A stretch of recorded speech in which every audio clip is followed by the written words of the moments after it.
I think I got my swagger back. And hit him! Every pirate! Right now, baby! Welcome to the podcast, Filthy Philistines, you dirty, filthy freaks. What a week 5 we had, Matt. What are your instant thoughts? Woo! Oh my gosh. It is time. Let's go. I got the receipts. Cowboys dub. I got the receipts. Season's over. Season's over. They're already eliminated. No, 4 wins in a row against 2 of the people playing in the Super Bowl. Let's go. Cowboys Nation. Let's ride. Oh my gosh. That's awesome. Also, Travis Kelce had 4 touchdowns on 25 yards. Unbelievable. Awesome. That's all he does. I love it. That's all he does, apparently. I guess the water bet's not over, but it's not looking too great. But the tight end one is who? Travis Kelce. Do you know by how many points? I checked this just before. Oh, you did? Probably by, let's say, 15? Ooh, you are under. It's by 20. So, I'm feeling pretty good about that. Everybody counted him for dead. He's in. You're going to get some more water right to your face. Great. Excellent. All right, let's do a quick rundown of the matchups. I'll take one. You'll take the next, Matt. I'll just start with mine because that's what I see. First, George Costanza's taking down I never know how to say Tim Bullard's name. But, the Nephilim. The Nephilim, 190 to 150. I had Lenny and Breece Hall put in some work. He also had a kicker score 18 points. That's pretty cool. Oh, yeah. For Tim. I took down in my personal matchup last week's dog of the week, Alton Moreland, worked from Mahomes, 176 to 144. This is actually my highest scoring week. I've got 3 wins, just barely. So it felt good to get into 176. I felt really great when Raheem Mostert scored a touchdown. I knew when that happened, I was going to have a pretty good week. So let's go. Next matchup. Are you dropping Edmonds? No, I'm holding him. Why? Just in case something happens, I have the backfield locked down. All right, excellent. Next matchup, we had the Jonathan Mintz barely beating the 2018 league participant Landon Brooks. We'll talk about that matchup in a bit, but that was a nail-biter towards the very end of the week on Monday night. Oh, yeah. Then we had Logan versus Sierra. Logan took down Sierra 130 to 89. Josh Allen putting up a ton of points, basically, and Jeff Wilson. He got the dub on the backs of those 2 guys. Also, the hype is finally coming real for Dameon Pierce.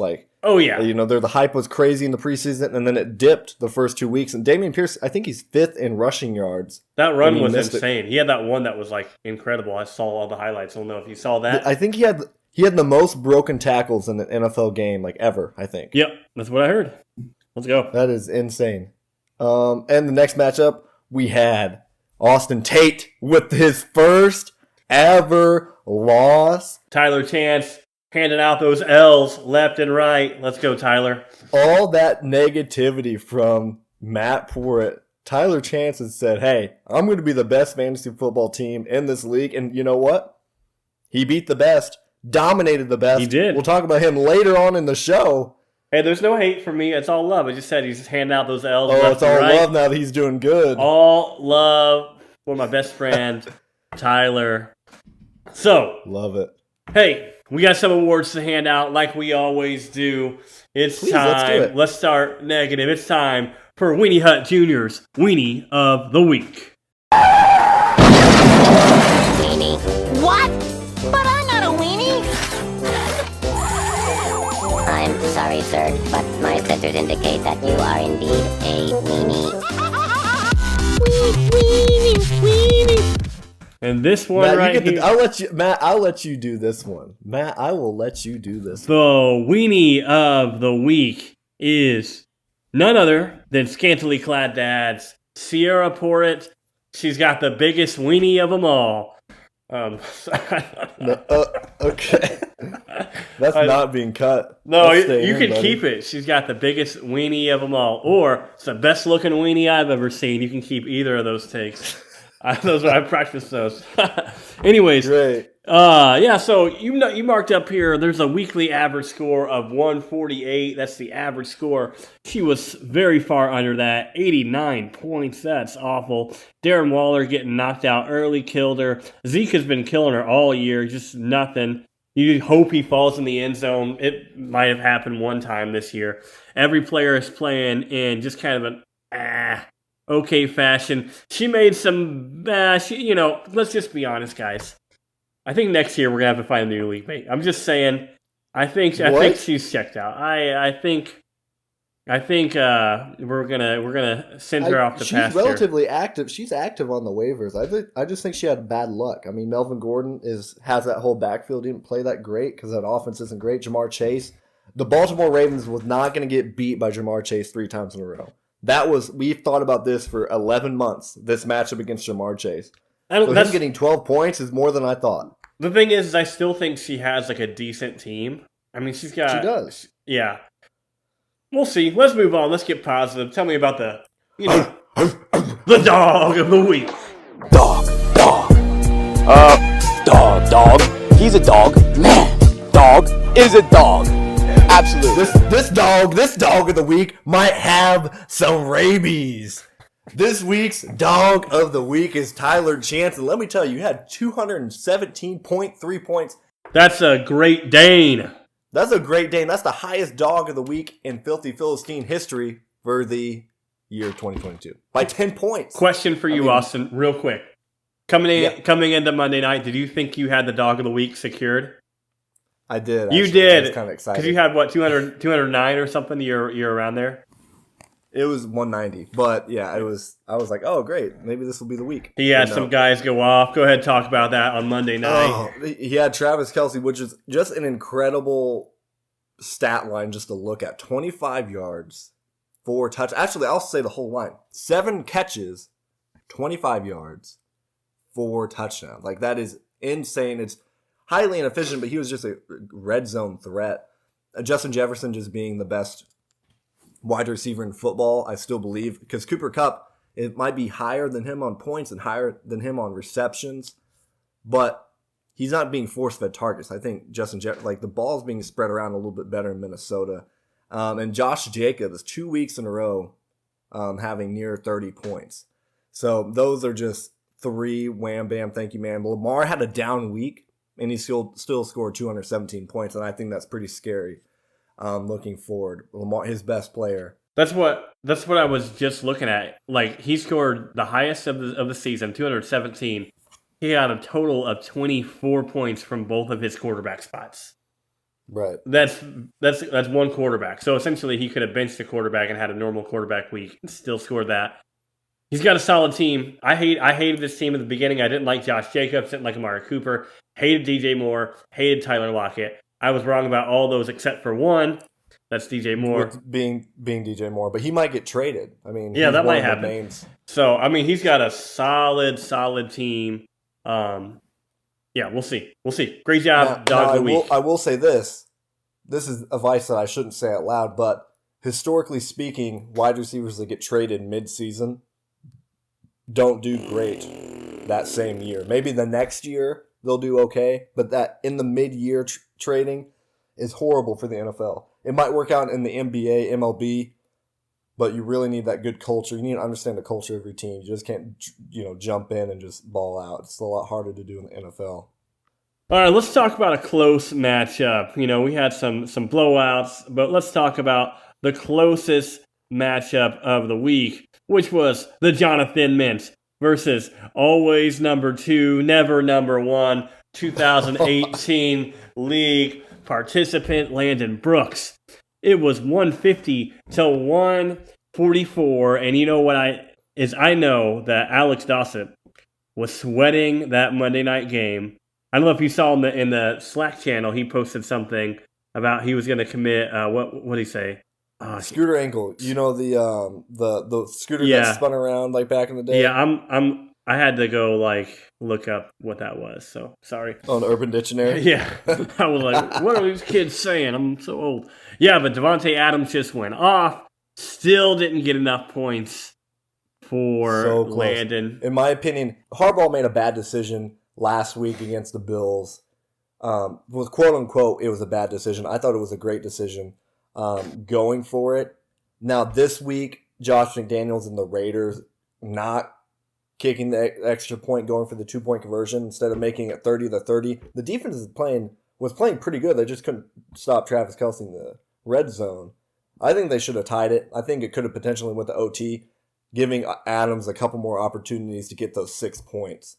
And I think that would have done it, in my opinion. Yeah. Austin, are you ready for a hot take? A hot take? I would love a hot take. Here we go. So we have, I think, 4 3-2 teams in the league. Yeah, we have. Okay. So I'm 3-2. Landon's 3-2. You're 3-2. And Orient Express is 3-2. In my opinion, Landon Brooks is by far the worst 3-2 team in this league right now. Sorry, Why? Landon, I'm putting you why? on blast. Well, he's got Russell Wilson, who is trash. He's got problems with his running back spot. A.J. Dillon not showing up. Cam Akers, he's got him in his lineup right now. He's got Jerry Jeudy. That's a Russell Wilson problem. He cannot figure out the quarterback spot. He's going to be rolling with Garrett Wilson, looks like this week. Maybe he's got Jared Goff on bye. I think he's got so many holes. He's got Mark Andrews, Deontay Johnson. That's a question mark. Austin Eckler is showing up for him. So the last couple of weeks has been good. But I feel like if you look at everyone else on that 3-2 spot, I feel like he's got way more question marks and question marks at super important spots, mainly like that quarterback position. Ooh, sorry for the spicy take, Landon. I love you. But I think you're the worst 3-2 team. Things don't look too hot right now, but things change all the time. Maybe that Broncos offense turns up. He has that stack. You can always do a waiver wire pickup. He needs to do a trade. I was discussing trade options with him. He turned down. He said, my team is perfect right now. Oh, you know what? I'm going to spill some dirty laundry. Let's hear it. This is unrelated to Landon. You want to know something hilarious? The Jonathan Mintz, the team that beat Landon this week, so tip of the cap to Alex. He has 1 bench spot, completely, empty. Yeah. Dak Prescott. Who needs it? Actually, no, he had 2 because Dak was in his IR. Yep. Deshaun Watson, who's taking up. So he has 3 bench spots and no depth. The players that Kenny Pickett on there. What is Kenny Pickett going to do? Jonathan Taylor was injured. He needed depth. I gave him a great trade-off for depth, and he said, you know what?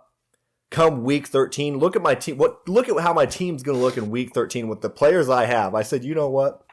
I bet you $1 million that come week 13 or 14 or 16, whatever he said, you are not going to have that same lineup. There's no way. You win fantasy by picking up people off the waivers and trading. Your team is not going to stay the same. I'm not going to lie. I heard from someone else in the league who was trying to do some trades with Alex, and they kind of said the same thing. And the other person was like, dude, you're 1-3. Like, you need to win now. You can't just wait till week 13. Deshaun's not going to come back and save you, bro. But, hey, you got lucky. You got the win. Chubb is a monster. That's for sure. So you got a dog there. But, hey, let's move on. I'm gonna lock you into a spicy take one of these days, but I shared mine. Matt, let's move on to some start-sit decisions. Please, I felt like last week I did the bad. Can you please do the bad for us this week, and I'll take over the good? Yeah, sure. So let's start out with – I'm going to start out with one, and this is the Weenie Hut Jr. Weenie of the Week, Sierra. You got to check your lineup, babe. I mean, you got David Montgomery on your IR spot, Jacoby Myers on your IR spot. Montgomery was the RB16 on the week with 19 points. Myers was the wide receiver 8 with 24 points on her bench. I believe that would have secured the win, or at least came pretty darn close to getting that first dub. Like I said, I don't know. I'm not for sure how much she's paying attention to it on game day, but those are some good players that she definitely needed to put in there. They should be locked for her lineup, but they weren't on week number 5. All right, and the other bad start-sit decision was Logan Tomanovich. This is a train wreck. Cut. I'm having a good time, though. I don't know if you are. Okay. Okay. And the other start-sit decision that was terrible was Logan Tomanovich. This is an epic failure. Still got the win, but you did not start Gabriel Davis, the wide receiver one. Mr. I'm going to catch a bomb from 70 yards out. Like, come on. It was, to be fair, you said it. He's got back-to-back bad games, so you never know. But it's Josh Allen. And Josh Allen dominates. And he's got that potential. If you have Gabe Davis, if you have Stephon Diggs, those are wide receiver one potential guys every single week. Because that guy's just going to throw darts and dots and lasers. Exactly. All right, let me pass up some good. There's a lot of judgment. Tate deciding to bench Najee Harris, his second overall pick in the first round, decided to bench him. All the other options outscored Najee Harris. So I know he didn't win, but that was a great decision right there. Putting your pride aside and benching your top guy. I'm just going to toot my own horn. I'm deciding to bench Jamal Williams, who was the RB6 going into the week for Breece Hall. That obviously worked out for me. Breece Hall being the 4th RB on the week and Jamal being the 52nd running back on the week definitely helped me secure the win. And Alex deciding to go over with the wide receiver in his offensive player slot. We give him trash every week for not playing a quarterback in that slot. Devonta Smith outscored Kenny Pickett by 6 points, and Alex won by 6 points. Man, so good job, Alex. I like that. He won the week based on that decision. So thank you for not taking our advice, and congrats on your win. Hey, it worked out for you. And let me brag on myself real quick before you get started. I mean, okay. I'm just saying, like, I had the option. I could have benched that Dallas Cowboys defense and put someone else in there, but I didn't. I kept them in there. I started them 22 fantasy points. Oh, it was so delicious to watch that defense crumble the Super Bowl champions. Block punt, strip sack, run back for a touchdown, interceptions. It was beautiful. 22 points. Kudos. Matt, can I bring you down to earth? Yeah. You have the odds-on favorite for Defensive Player of the Year, Micah Parsons, who is a rusher of the quarterback. He is the best and defensive player in the NFL. Rams, the best the Rams defensive player in the NFL. The odds-on favorite for Defensive Player of the Year. The best. And the Rams with a horrible offensive line. I think that was a smash start. I feel like it would have been a horrible decision if you didn't start the Cowboys. I mean, with the amount of pressure they've been able to get this year. When I looked at the pick'em, I just saw everybody smashing Rams. I picked the Cowboys. And I looked at what ESPN, NFL Network putting out. Rams. Rams scoring 28. Rams scoring 31. Rams scoring 35. Nah, Rams scored 10 points, dog. 10 points. No. Let's go Cowboys. I will say this. I picked the Cowboys because the Rams stink this year. Until they fix their offensive line, they stink. I believe that wholeheartedly. Cooper Kupp's nice, though. He's a nice boy. He's a nice boy. Well, he's gonna see you're riding that Cooper Kupp wave. He's gonna burn out. I don't think he makes it through the season. I really don't, because they're putting so much pressure on him every single game. Extra hits. They're not huge gains. He's playing the slot, so he's getting these short yard completions. Sometimes he takes it to the house. Sometimes he makes a big completion, but he's getting tackled 12 times a game. That's almost like a running back. So I don't know. Matt, can you please help these peasants try to win a championship, please? All right, so I know we're all vulnerable to tilting at certain times in fantasy season. When you take a loss, you take 2 losses in a row. What do I do? Do I panic? Do I just stay water? Do I just kind of keep going with the flow? No. Once you take 1 loss, 2 losses in a row, it's time to panic. The season is over. Trade away all of your players, drop players. It's a rebuilding time. You got to rebuild for that playoff time. So as soon as you take those 2 losses, man, it's time to panic. Lose your mind. Go crazy. Because it's all downhill from there. Wow. Thank you very much, Matt. All right. Austin, tell me real quick, which one's more likely to happen? A trade or Sierra win? It's a trade. I think a trade is very likely this week. So I'm not dissing Sierra. I just think it's very likely a trade will happen. Yeah. It's been about time. We've been quiet on that front. Let's get some trades going. Please. Hit me up, 314-683-6755. That's my number. Text me about trades. Great. You guys have a horrible or great week. You decide. Filthy Philistines. Peace out.